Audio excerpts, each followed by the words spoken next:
നമസ്കാരം. ഓ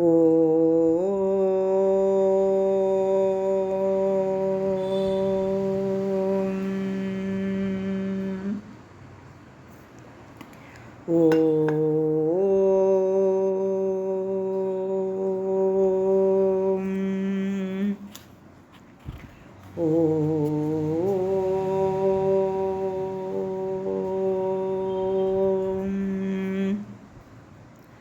ശ്രീമദ് വാൽമീകി രാമായണം ധ്യാന ശ്ലോകങ്ങൾ.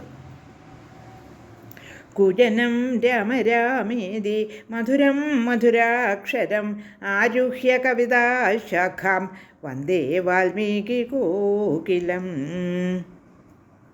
രാമായ രാമഭദ്രായ രാമചന്ദ്രായ വേധസേ രഘുനാഥായ നാഥായ സീതായ പതയേ നമഃ. മനോജവം മാരുതതുല്യവേഗം ജിതേന്ദ്രിയം ബുദ്ധിമതാം വരിഷ്ഠം വാദാത്മജം വാനരയൂഥമുഖ്യം ശ്രീരാമദൂതം ശരണം പ്രപദ്യേ. ശ്രീമദ് വാൽമീകി രാമായണം അയോധ്യാകാന്ഡം അഷ്ടസപ്തതിതമ സർഗഃ 78-ാം സർഗം. 78-ാം സർഗത്തിലെ 1 തുടങ്ങി 14 വരെയുള്ള ശ്ലോകങ്ങൾ ചൊല്ലാം. അഥ യാത്രാം സമീഹന്തം ശത്രുഘ്നോ ലക്ഷ്മണാനുജഃ ഭരതം ശോകസന്തപ്തം ഇദം വചനമബ്രവീത്. ഗതിര്യ സർവഭൂതാനാം ദുഃഖേ കിം പുനരാത്മനഃ സ രാമഃ സത്വസമ്പന്ന സ്ത്രിയാ പ്രവ്രാജിതോ വനം. ബലവാൻ വീര്യസമ്പന്നോ ലക്ഷ്മണോ നാമയോപ്യസൗ കിം ന മോചയതേ രാമം കൃത്വാപി പിതൃനിഗ്രഹം. പൂർവമേവ തു നിഗ്രാഹ്യ സമവേക്ഷ്യ നയാനയൗ ഉത്പഥം യസമാരൂഢോ നാര്യാ രാജാവശം ഗതഃ. ഇതി സംഭാഷമാണേ തു ശത്രുഘ്നേ ലക്ഷ്മണാനുജേ പ്രാഗ്ദ്വാരേ ഭൂത്തദാ കുബ്ജാ സർവാഭരണഭൂഷിതാ. ലിപ്താ ചന്ദനസാരേണ രാജവസ്ത്രാണി ബിഭ്രതി വിവിധം വിവിധൈസ്തൈസ്ത്രൈർഭൂഷണൈശ്ച വിഭൂഷിതാ.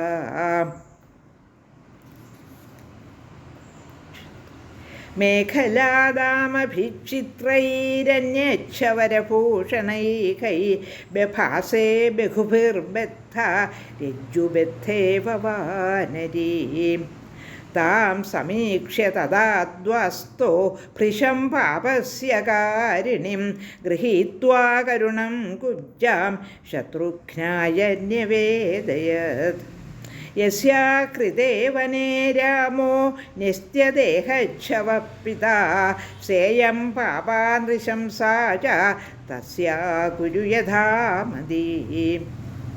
ശത്രുഘ്നച്ഛ തദാജ്ഞായ പജനം ഭൃശദുഃഖിതഃ അന്തഃപുരചരാൻ സർവാൻ ഇത്യുവാച ധൃതവ്രതഃ.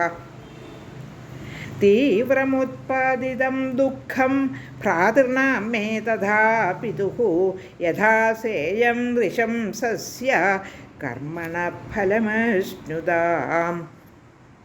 ഏവമുക്ത്വാ ച തേനാശു സഖീ ജനസമാവൃതാ ഗൃഹീതാ ബലവത് കുബ്ജാ സാ തദ്ഗൃഹമനാദയത്.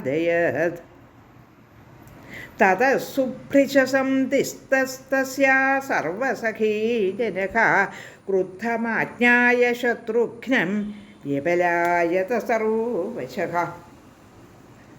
അമന്ത്രയത്ര കൃഷ്ണച്ഛ തസ്യാ സർവസഖീജനഃ യഥായം സമുപക്രാന്തോ നിശേഷം ന കരീഷ്യതി. അഷ്ടസപ്തതിതമ സർഗ 78-ാം സർഗത്തിലെ 1 തുടങ്ങി 14 വരെയുള്ള ശ്ലോകങ്ങളാണ് ചൊല്ലിയത്. ഒന്നാമത്തെ ശ്ലോകത്തിൻ്റെ അർത്ഥം: അഥയാത്രാം സമീഹന്തം ശത്രുഘ്നോ ലക്ഷ്മണാനുജഃ ഭരതം ശോകസന്തപ്തം ഇദം വചനമബ്രവീത്. പിന്നെ യാത്രയെപ്പറ്റി ചിന്തിക്കുന്നവനായ ദുഃഖിതനായ ഭരതനോട് ലക്ഷ്മണൻ്റെ അനുജനായ ശത്രുഘ്നൻ ഇപ്രകാരം പറഞ്ഞു. ശ്ലോകം 2. ഗതിര്യ സർവഭൂതാനാം ദുഃഖേ കിം പുനരാത്മനഃ സ രാമഃ സത്വസമ്പന്ന സ്ത്രീയാ പ്രവ്രാജിതോ വനം. എല്ലാവർക്കും ദുഃഖത്തിൽ പരമ ആശ്രയമായിരുന്നല്ലോ രാമൻ. അങ്ങനെയുള്ള രാമൻ്റെ ദുഃഖം തൻ്റെയും തന്നോട് ചേർന്നവരുടെയുമായിട്ടുള്ള ദുഃഖത്തിൽ പിന്നെ പറയാനുണ്ടോ? എത്രമാത്രം ദുഃഖമായിരിക്കും അനുഭവിക്കുന്നത്. ഒരു പെണ്ണു മൂലം കാട്ടിലേക്ക് പോകേണ്ടി വന്നു. ശ്ലോകം 3. ബലവാൻ വീര്യസമ്പന്നോ ലക്ഷ്മണോ നാമയോപ്യസൗ കിം ന മോചയതേ രാമം കൃത്വാപി പിതൃനിഗ്രഹം. ബലവാനും വീര്യസമ്പന്നനുമായ ലക്ഷ്മണൻ പിതാവിനെ ബന്ധിച്ചിട്ടാണെങ്കിലും രാമനെ മോചിപ്പിക്കാതിരുന്നത് എന്തുകൊണ്ടാണ്? ശ്ലോകം 4. പൂർവമേവ തു നിഗ്രാഹ്യ സമവേക്ഷ്യ നയാനയൗ ഉത്പഥം യസമാരൂഢോ നാര്യാ രാജാവശം ഗതഃ. നയവും അനയവും, അതായത് ന്യായങ്ങൾ പരിശോധിച്ചിട്ട് നാരീവംശഗതനായ രാജാവിനെ മുമ്പേ തന്നെ അടക്കി നിർത്തേണ്ടതായിരുന്നു. രാജാവിന് കൈകേയിയോട് സ്വല്പം സ്നേഹവും ആദരവും കൂടുതലായിരുന്നു. അങ്ങനെയുള്ള രാജാവിനെ നേരത്തെ തന്നെ നമ്മൾ കുറച്ച് സൂക്ഷിക്കേണ്ടതായിരുന്നു. ഇതൊക്കെ പറയുന്നത് ശത്രുഘ്നനാണ്. ശ്ലോകം 5. ഇതി സംഭാഷമാണേതു ശത്രുഘ്നേ ലക്ഷ്മണാനുജേ പ്രാഗ്ദ്വാരേ ഭൂത്തദാ കുബ്ജ സർവാഭരണഭൂഷിത. ഇങ്ങനെ ലക്ഷ്മണൻ്റെ അനുജനായ ശത്രുഘ്നൻ പറഞ്ഞുകൊണ്ടിരിക്കെ കുബ്ജ സർവാഭരണഭൂഷിതയായി മുറ്റത്തു വന്നു. ഈ കുഴപ്പമൊക്കെ ഉണ്ടാക്കിയവൾ ഇവളാണല്ലോ. ശ്ലോകം 6. ലിപ്താ ചന്ദനസാരേണ രാജവസ്ത്രാണി ബിഭ്രതി വിവിധം വിവിധൈസ്ത്രൈർഭൂഷണൈച്ഛ വിഭൂഷിത. നന്നായി ചന്ദനസാരം പൂശി വിശേഷപ്പെട്ട രാജകീയങ്ങളായ പുടവകളുടുത്ത് പല പല പണ്ടങ്ങൾ തരം പോലെ അണിഞ്ഞും കൊണ്ടാണ് അവൾ എത്തിയത്. ശ്ലോകം 7.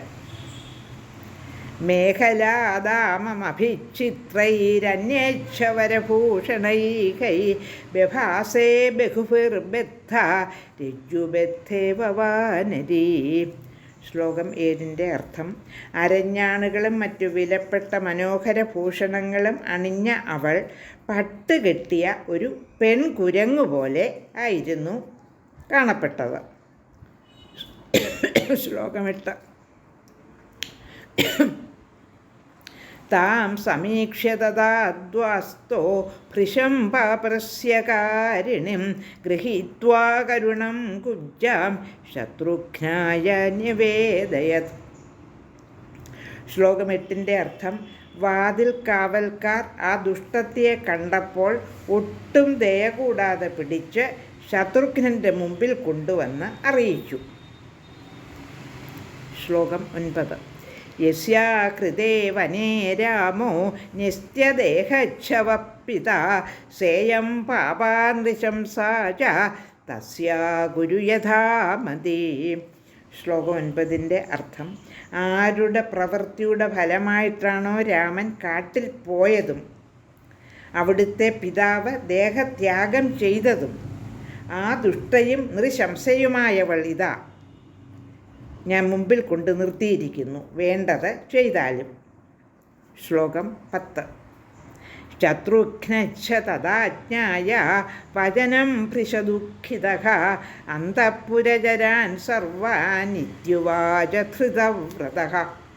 ശ്ലോകം 10ൻ്റെ അർത്ഥം: ധൃതവ്രതനായ, അതായത് ദൃഢനിശ്ചയനായ ശത്രുഘ്നൻ അത് കേട്ടപ്പോൾ അന്തഃപുരത്തിൽ പെരുമാറുന്ന എല്ലാവരോടുമായി ഏറ്റവും ദുഃഖിതനായി പറഞ്ഞു. ശ്ലോകം 11. തീവ്രമുത്പാദിതം ദുഃഖം ഭ്രാതॄണാം മേ തഥാ പിതുഃ യഥാ സേയം നൃശംസസ്യ കർമ്മണ ഫലമശ്നുതാം. എൻ്റെ ഭ്രാതാക്കൾക്കും പിതാവിനും അസഹ്യമായ ദുഃഖമുണ്ടാക്കിയ ഈ ദുഷ്ടകർമ്മത്തിൻ്റെ ഫലം അനുഭവിക്കുക തന്നെ വേണം ഇവൾ. ശ്ലോകം 12. ഏവമുക്ത്വാ ച തേനാശു സഖീ ജനസമാവൃത ഗൃഹീതാ ബലവത്കുബ്ജ സാതദ്ഗ്രഹമനാദയത്. ശ്ലോകം 12ൻ്റെ അർത്ഥം: ഇങ്ങനെ പറഞ്ഞ് കൂട്ടുകാരികൾ ചൂഴ്ന്ന അവളെ ശത്രുഘ്നൻ ബലമായി പിടിച്ചു വലിച്ചപ്പോൾ കൊട്ടാരം മുഴുവൻ മുഴങ്ങത്തക്കവണ്ണം അവൾ നിലവിളിച്ചു. ശ്ലോകം 13. തതഃസുഭൃശസംതപ്തസ്തസ്യാ സർവസഖീജനഃ ക്രുദ്ധമാജ്ഞായ ശത്രുഘ്നം വ്യപലായത സർവശഃ. അവളുടെ കൂട്ടുകാരികളെല്ലാം ശത്രുഘ്നൻ വളരെ ക്രുദ്ധനായിരിക്കുന്നത് കണ്ട് പേടിച്ച് എല്ലാ വശത്തേക്കും ഓടിപ്പോയി. ശ്ലോകം 14. അമന്ത്രയത ക്ലിശ്നച്ഛ തസ്യാ സർവസഖീജനഃ യഥായം സമുപക്രാന്തോ നിശേഷം ന കരീഷ്യതി. അവളുടെ കൂട്ടുകാരികളെല്ലാം തന്നെ തമ്മിൽ പറഞ്ഞു, അയ്യോ, ഒരുമ്പെട്ടിരിക്കുന്ന ഇദ്ദേഹം നമ്മെ ബാക്കി വെച്ചേക്കില്ല. ലോകാ സമസ്ത സുഖിനോ ഭവന്തു.